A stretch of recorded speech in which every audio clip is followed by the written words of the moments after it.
Good morning, student. Again, welcome in a class. Now, after Diwali, we are going to start with the packaging of hereditary material. दिवाळीच्या पूर्वीच्या सेशनमध्ये आपण complete केलं structure of DNA, replication of DNA, structure of RNA. Now we are going to start with the packaging. So what do you mean by packaging? आता ह्या पॅकेजिंगचा अर्थ काय होतो पा?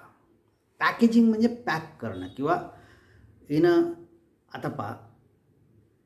a mammals, the size of the mammalian cell is about approximately 2.2 meter. Okay. And size of typical nucleus is about 10 raised to minus 6 m or meter. Now, as compared to the shape of cell, the structure of DNA double helix is much more. So how this long linear DNA is packed into a small sized cell is a question. सेलची size छोटी आहे, DNAची length मोठी आहे. मग ह्या मोठ्या लेंथचा DNA हा condense केला तरच सेलमध्ये मावेल, न्यूक्लियसमध्ये मावेल. The cell consist of nucleus. सेलची साईजच किती आहे पहा. The size of the cell is approximately 2.2 metre. And within a cell there is a cytoplasmic cell organelles. आता ह्या सेलमध्ये फक्त न्यूक्लियस नाही आहे.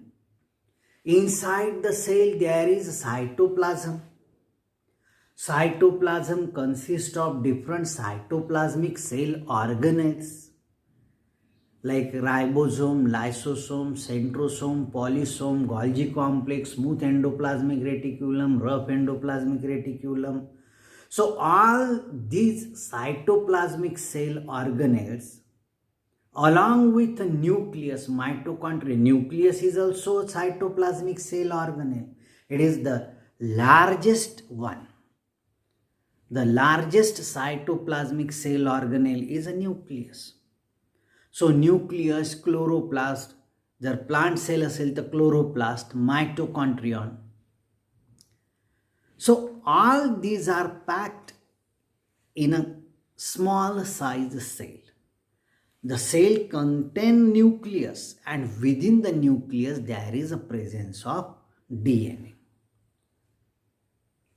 आपण असं म्हणू त्याच्यामध्ये क्रोमोझोम असतात आणि क्रोमोझोममध्ये DNA. The chromosome is nothing but a protein plus DNA. Each chromosome consists of one strand of DNA. प्रत्येक क्रोमोझोममध्ये एक DNA ची स्ट्रँड असते. For example, in case of human being, we contain 23 pairs of chromosome. It means it contains 23 pairs of DNA strand which is coiled around the protein. That is histone protein. बरोबर आहे. And that constitute to form a chromosome. ह्या दोन्हीचा chromosome बनत असतो. नुसता DNA म्हणजे chromosome नाही किंवा प्रोटीन म्हणजे क्रोमोझोम नाही. Protein is responsible for stabilization of chromosome. DNAचं स्ट्रँड स्टेबलाइज करायचं असेल, DNA is a negatively charged. So to stabilize that DNA, the protein is needed. That we call it as a histone protein. So it coils, the DNA strand coils around the protein molecule and it makes the DNA more stable. The question is how this long strand of DNA is fitted into a small size cell. It is due to the condensation, that is coiling and supercoiling. Coiling and supercoiling make the chromosome to get condensed, and that condensed chromosome is well fitted into nucleus. Now in case of The first is packaging in prokaryotes. For example, in Escherichia coli, or we call it as a E. coli, cell size measures about 2 to 3 unimicron and DNA is almost 1.1 mm or 11,000 unimicron, containing 4 to 6 million base pair. आपण DNA ची length आपण count करू शकतो if you know the base pair. The number of base pair into the distance between the two successive base pair, it will give rise to the approximate length of chromosome, or we call it as a DNA strand. DNA strand ची length आपण count करू शकतो जर आपल्याला base pair माहिती असेल, base pair आणि 2 successive base pair मधलं distance. So by just multiplying it we get the length of DNA strand.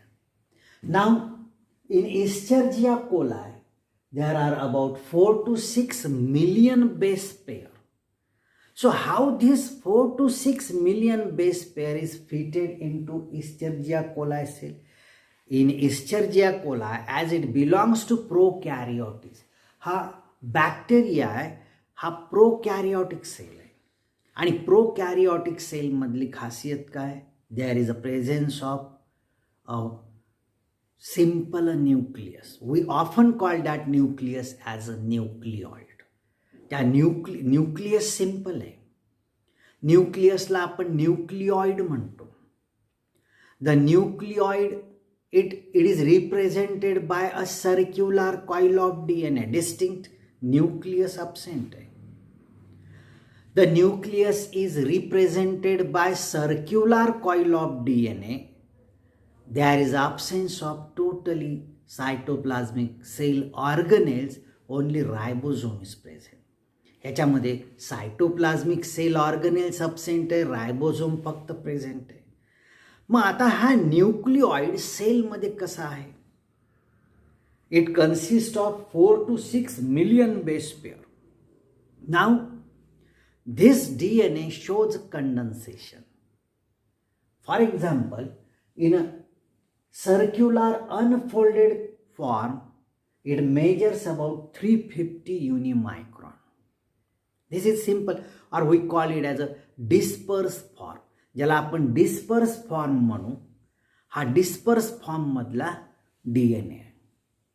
आता हा जेव्हा कंडेन्सेशन दाखवेल, it shows a folded pattern and it shows near about 40 to 50 loops or domains. हा condense होईल, 40 ते 50 loops हा दाखवेल. That we call it as a folded chromosome and it measures about 30 unimicron. First, in a loose form, it measures about 350 unimicron. When it shows condensation, the condensation is carried out with the help or it is assisted by RNA connector. RNA connector helps in condensation. And when it condenses, it becomes only 30 unimicron. It again shows the supercoiling or supercondensation and it measures about only 2 unimicron. Now it is assisted by positively charged histone protein and enzyme like DNA gyrase and DNA topoisomerase. First, so DNA topoisomerase, ज्याला आपण रिप्लिकेशनच्या वेळेस शिकलेले part, topoisomerase is responsible to separate the strand DNA strand. That is the unwind strand. It inhibit these strand to again stick to each other. हा inhibit करेल, 2 separate झालेल्या स्ट्रँडला हा stick-up होऊ देणार नाही. That is DNA topoisomerase. Then the DNA gyrase and DNA topoisomerase first. Then this supercoil is well fitted into prokaryotic cell.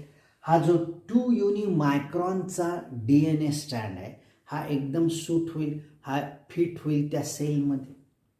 So it is due to coiling and super coiling the long DNA is fitted into a prokaryotic cell.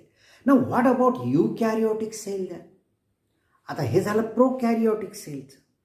प्रोकॅरियोटिक सेलमध्ये पहा the length, जर आपण ह्या in case of prokaryotic cell there is a presence of circular DNA, त्याच्यामध्ये circular DNA आहे. ह्या circular DNAला आपण unfold केलं आणि लिनियर टाईपमध्ये केलं तर हा किती 1.1 mm or 1100 unimicron in length. Okay, आता युकॅरियोटिकच्या बाबतीमध्ये काय? In eukaryotic, that is advanced cell, there is a well organised nucleus. The cell consists of nucleus. Nucleus contain outermost boundary called as a nuclear membrane.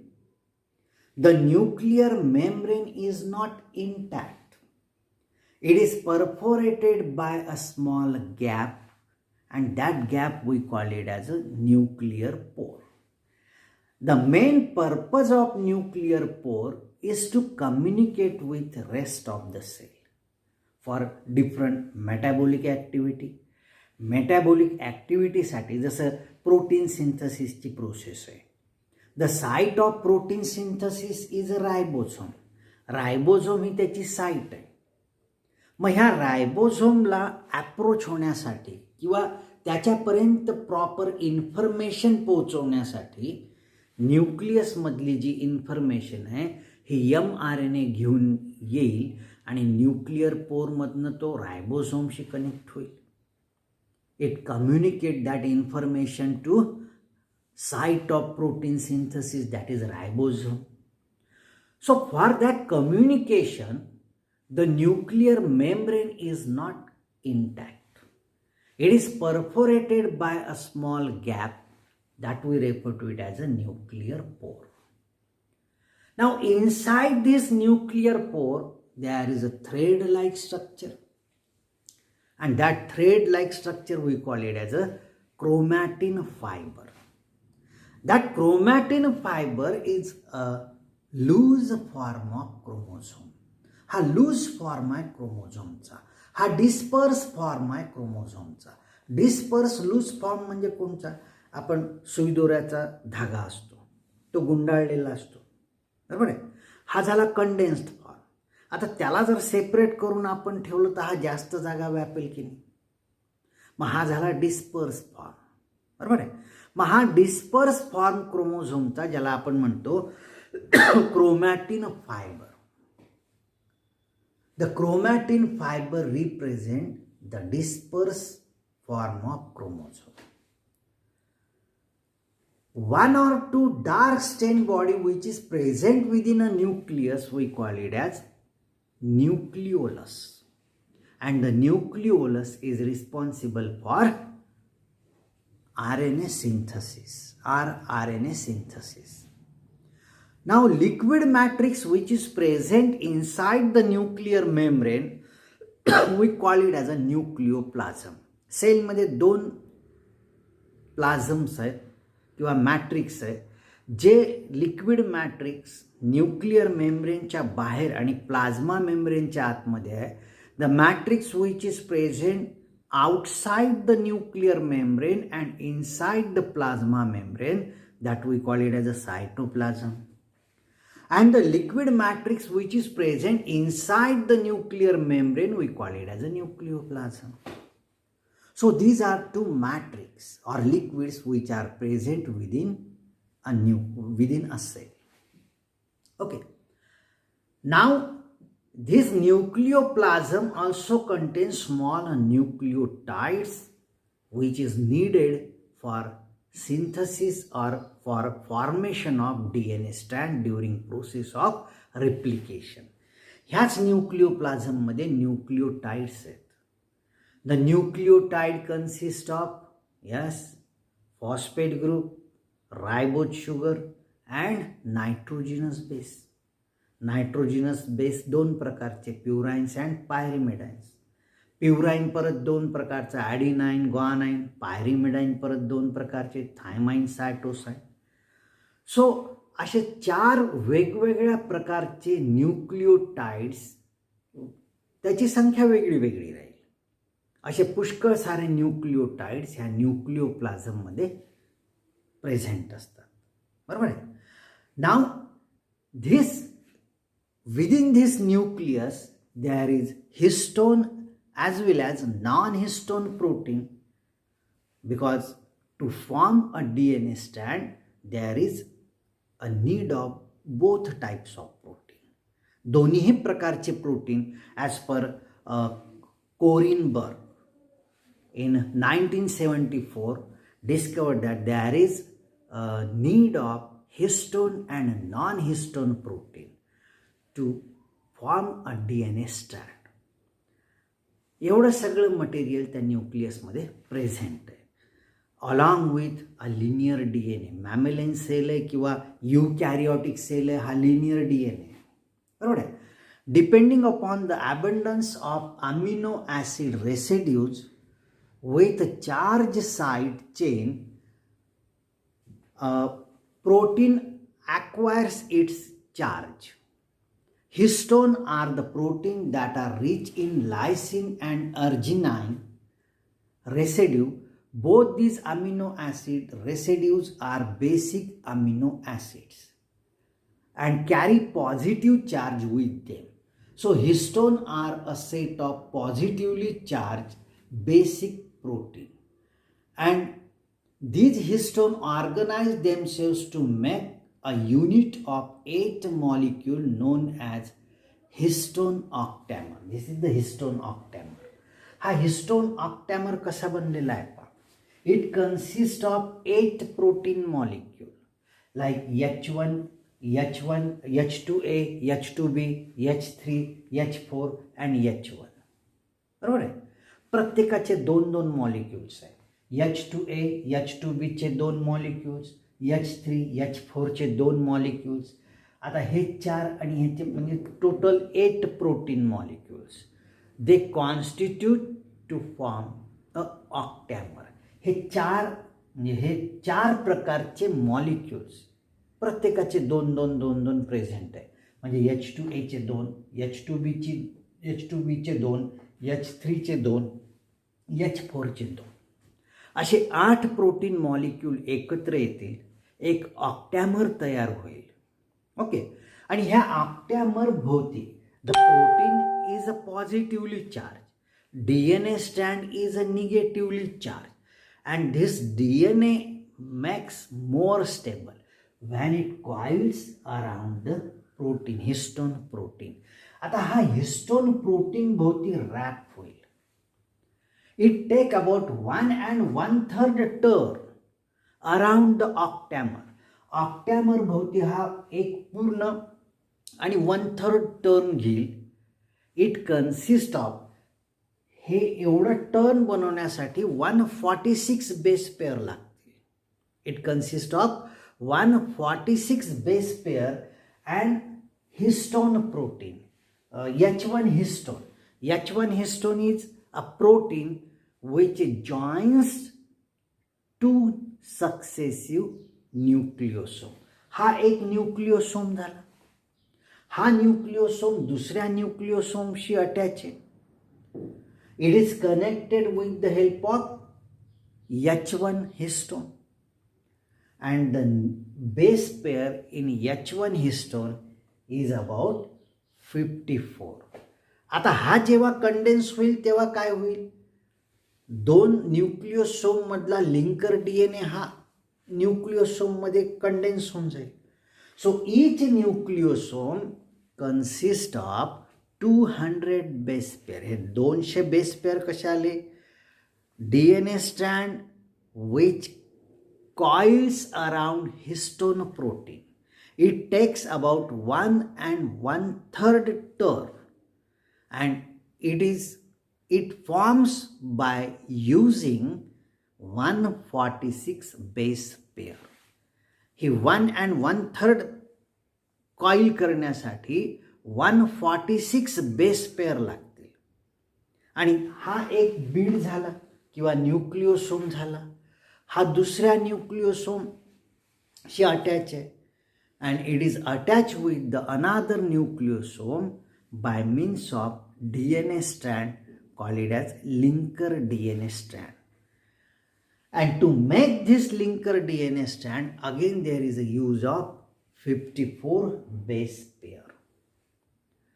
So when it get condensed, हा जेव्हा condense होईल तर एक न्यूक्लिओसोम मध्ये 200 base pair present राहतील. बरोबर आहे. Now, in a dispersed form or when it is present as in case of prophase or in a G1 phase, G2 phase or interphase totally, it is present in a dispersed state. हा dispersed state मध्ये जेव्हा राहतो तेव्हा हा loose form मध्ये राहील. It appears beads on a string type. मण्याच्या माळेसारखा हा दिसेल.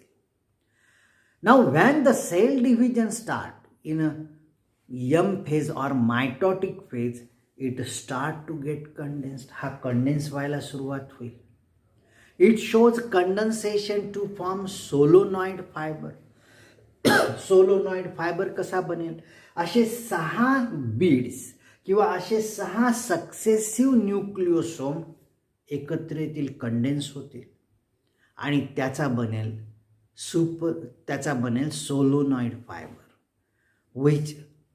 which measures about 300 angstrom unit or 30 nm. Then it again shows condensation, coiling and supercoiling to form a super solenoid fiber, and that super solenoid fiber we call it as a metaphasic chromosome. Now, this metaphasic chromosome is visible under microscope. हा microscope खाली आपण पाहू शकतो. So it is a condensed form of chromosome. आता हा condensed होण्यासाठी NHC म्हणजे non histone chromosomal protein plays important role. Non histone chromosomal protein NHC plays important role. ह्या क्रोमोझोमवर 2 रिजन आहेत. That region we call it as heterochromatin and second we call it as euchromatin. It is by Hertz, the name of scientist, he recognized 2 region. आता हे region कोणकोणचे पहा. heterochromatin which is condensed prophase आणि interphase मध्ये हा condense form मध्येच राहील. It is not disperse state. हा कंडेन्सेशन दाखवेल. And when we stain the chromosome it take dark stain. हा डार्क स्टेन घेईल. हा डार्क स्टेन घेणारा पार्ट म्हणजे हेट्रोक्रोमॅटिन.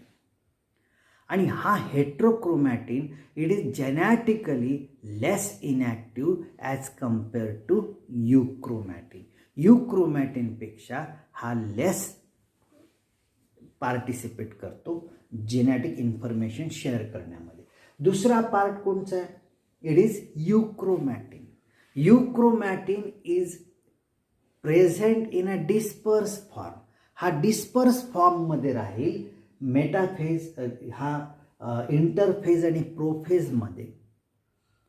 And it take a light stain. म्हणून क्रोमोझोम स्टेन केल्यानंतर डार्क बँड लाईट बँड आपल्याला पॅटर्न ऑब्झर्व होतात. So dark stain region we call it as a heterochromatin which is genetically less active, while euchromatin is faint in color. हा faint कलरचा असतो or less stained region and it is more genetically active. It participates more genetic information. So such 2 patterns are observed. So thank you student. आता हे तुम्हाला ह्या diagrams करायचे. ह्याच्यामध्ये कोणचा प्रश्न येतो पहा. The repeated question which is asked is on nucleosome. Nucleosome structure describe करायचं. In multiple choice question, how many base pair forms one complete and one third loop on protein beads? हा प्रश्न विचारला एकदा. It is 146. The linker DNA consist of how many base pair? हा प्रश्न एकदा विचारलेला आहे.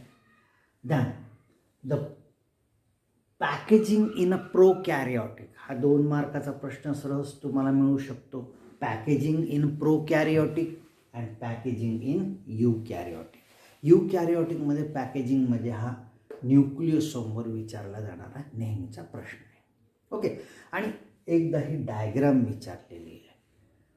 डायग्राम, आता डायग्राम कसं विचारतील, एक तर डायरेक्ट तुम्हाला draw a diagram of nucleosome अशी 2 मार्काची, किंवा तसं नाही लिहिलं तर हे प्रोटीन जे तुम्हाला H2A, H2B, H3, H4 label the protein which participate in a nucleosome.